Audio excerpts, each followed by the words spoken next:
Earlier this month, the first of 7 young men who were charged in killing Preston Lord reached a plea deal. He was sentenced to 12 years in prison for the crime. Today, a second plea deal was extended, this time to Jacob Meisner.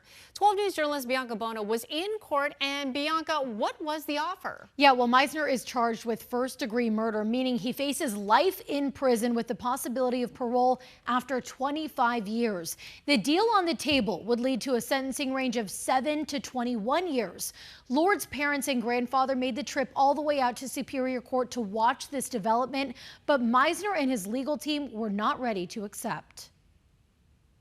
There is a plea offer. A plea deal extended to the second of 7 suspects charged with 16-year-old Preston Lord's murder. On Friday morning, Jacob Meisner, charged with first-degree murder, kidnapping, and aggravated robbery, was presented with an offer. You would plead guilty to count 1, which is the aggravated robbery on victim A, and count 2 would be amended to a manslaughter. On the night of October 28, 2023, Meisner, 16 at the time, and 6 other co-defendants are accused of following Preston Lord and his friends out of a Halloween party in Queen Creek. Records allege Meisner attacked a teen and stole his necklace. When Preston and his friends tried to escape, Preston was chased down and beat to death. A newly filed motion alleges Meisner and others then returned to the scene of the crime and watched as police responded. Later seen on video singing a song saying, quote, "I just killed an expletive tonight." We do believe that the facts, although circumstantial, will cumulatively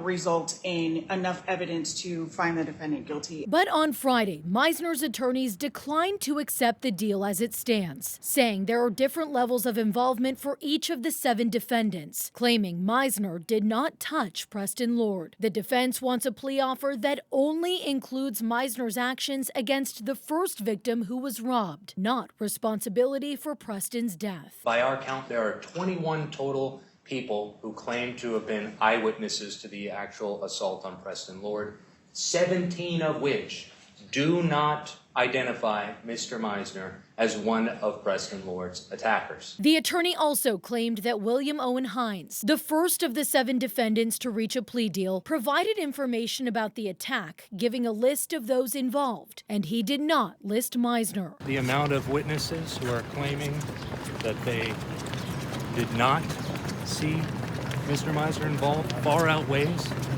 the amount who claim that they did. As settlement negotiations continue, the judge making it clear to Meisner this is a felony murder case, which allows a person to be charged with murder if death occurs during the commission of a felony, meaning if Meisner were to go to trial, all the state would need to prove is that he participated in any felony during Preston's death for him to be found guilty of his murder. The state doesn't have to get up and prove that you laid a hand on Mr. Lord at all.